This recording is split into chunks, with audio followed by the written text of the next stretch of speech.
quiero hacer comentarios respecto a la actitud que ha asumido la Secretaría de Relaciones Exteriores y que finalmente manda un boletín donde da por concluida la discusión, la controversia con el relator contra tortura de Naciones Unidas, Juan Méndez.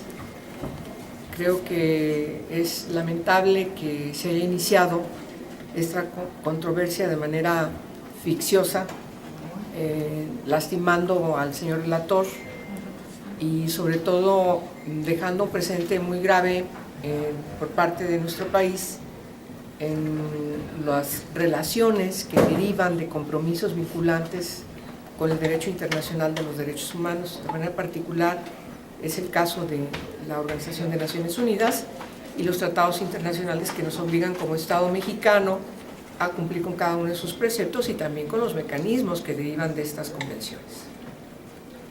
Por lo tanto, me parece que no solamente no se puede dar carpetazo al asunto, sino que tenemos que profundizar en cada una de las recomendaciones que hace el relator para que México realmente camine, transite y empiece a notarse el cumplimiento de cada uno de estos preceptos, de estas convenciones, y sobre todo la sociedad mexicana encuentre las bondades, viva las bondades de los tratados internacionales, como es el caso del que tiene que ver con la materia contra la tortura.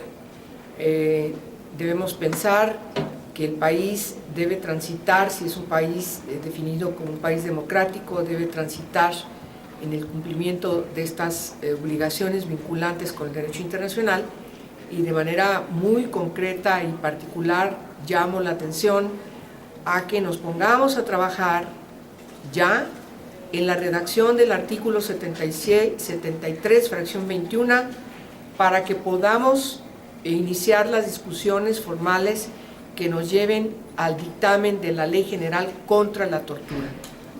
Así como hay otras materias, hemos hablado de materias como desaparición de personas, el caso de la tortura es uno de los temas pendientes y solamente podemos lograr unificar a los estados y a la federación en un solo tipo penal y en la sanción que derivaría de este tipo penal, solamente lo podemos lograr si reformamos ya la Constitución, si logramos esta voluntad política que nos lleve a la discusión de la Ley General, de tal manera que eso urge.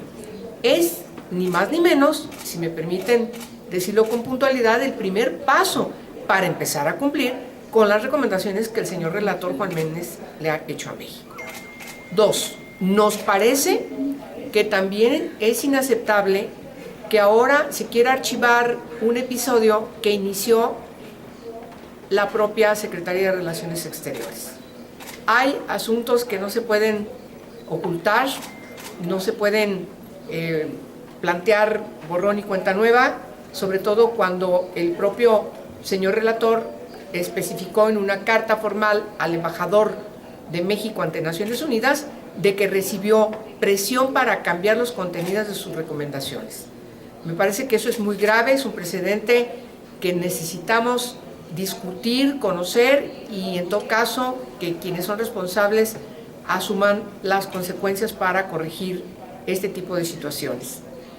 Por lo tanto, el día de mañana presentaré un punto de acuerdo para pedir la comparecencia del señor secretario de Relaciones Exteriores. Creo que es importante que el señor canciller venga al Senado de la República, venga a la Comisión de Derechos Humanos y por supuesto pueda ser con él trabajado cada uno de los cuestionamientos que se han, en los que ha derivado los cuestionamientos que el propio gobierno federal a través de la Secretaría de Relaciones Exteriores emprendió contra el señor relator de Naciones Unidas, Juan Méndez. Estoy atenta a sus preguntas. Senadora, ¿qué hubo más, impericia o intolerancia por parte del...? Yo creo que hubo las dos cosas. Me parece que no había necesidad de llegar a ese nivel. Si leemos con puntualidad las recomendaciones del señor relator, francamente, desde mi punto de vista, en la parte que tiene que ver con la definición de que la tortura es generalizada en México, es esa parte la menos preocupante. La más preocupante, desde mi punto de vista, es la que refiere que hay funcionarios que son señalados de tortura y siguen en el encargo y no pasa absolutamente nada. Eso me parece que es lo más grave. Entonces, sí hay un asunto que creo que fue muy reactivo, derivado, me parece, de una falta de reflexión que demuestra una impericia, pero también hay una intolerancia y una actitud de no querer aceptar que México también recibe bondades al estar globalizado y al estar abierto al ámbito internacional. Yo puedo entender que les preocupa sobremanera que la imagen de nuestro país sigue imperando a nivel internacional como un país donde se afecta, donde se violan los derechos humanos, y entonces quieren recomendaciones a modo, y eso no puede ser. Las personalidades que vienen desde el ámbito internacional, sea de Naciones Unidas o de la Organización de Estados Americanos, todo lo que ve en nuestro país lo hace con toda la libertad, porque así hemos decidido en este país que así sea. Y eso tiene que ser refrendado, eso debe ser intocable. Y por lo tanto, creo que sí, hubo un acelere en los comentarios que descalificaron al señor relator y hoy están tratando de enmendarlos, haciendo, insisto, borrón y cuenta nueva, y entonces aquí no ha pasado nada, ya cerramos el capítulo de esta controversia y pues no es tan fácil. ¿No hay voluntad, senadora, para atender el problema de la desaparición forzada en nuestro país? La desaparición forzada, la tortura y otros tratos crueles, inhumanos o degradantes, así como otros temas que son de real preocupación para el país, como el tener nuevas cárceles, sacar ya la ley de ejecución penal, lograr que haya una actitud distinta con las personas que están en situación de migración en el país. En fin, son tantos problemas los que se están evidenciando que necesitamos un marco jurídico nuevo que está planteándose y que me parece que solamente se logra si hay una voluntad política de todos los grupos parlamentarios. Y en ese sentido, sí, me parece que la voluntad política del PRI, especialmente porque son quienes gobiernan a nivel federal y tienen una mayoría importante para poder concretar las reformas constitucionales o las leyes secundarias, sí se necesita especificar de manera puntual su voluntad política a la hora de que discutamos y concretemos cada una de estas iniciativas. Senadora, dice la Cancillería que sí hay tortura, pero no tanta como para que sea generalizada. Bueno, yo digo que si hay tortura de cualquier nivel, se tiene que atender, porque hay una violación a la Constitución, hay una violación a los tratados internacionales, y bueno, ¿qué decirles? Estamos hablando de documentos escritos que son leyes, pero tenemos que ponerle nombre a cada una de las personas que se tienen que beneficiar con este Estado de Derecho.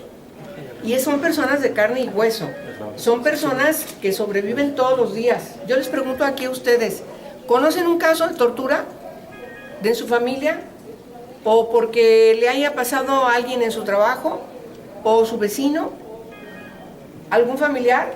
Y vamos a encontrar con que la tortura es común en el país, es un problema ancestral que tenemos que corregir y nada nos lleva a un buen puerto ocultar esa realidad. Tenemos que cambiar, eso existe, ha existido siempre y la humanidad está cambiando para que ese tipo de violaciones a los derechos humanos, a la dignidad humana de las personas, cualquiera que sea su situación, ya no se siga perpetrando. Entonces, lo que tenemos que hacer es identificar que estas son violaciones a la dignidad humana de las personas. Y tenemos que hacer todas las modificaciones constitucionales y legales para que se apliquen irrestrictamente a todas las y los funcionarios en todas las corporaciones, en todos los niveles y en todos los ámbitos que tengan relación con una persona que pudiese estar enfrentando a algún agente del Estado, no solamente por la Procuración de Justicia, sino también en hospitales psiquiátricos, en situaciones de personas migrantes, extranjeros, etc. Entonces el problema es muy complejo y nada ganamos con ocultarlo. Gracias. Les agradezco.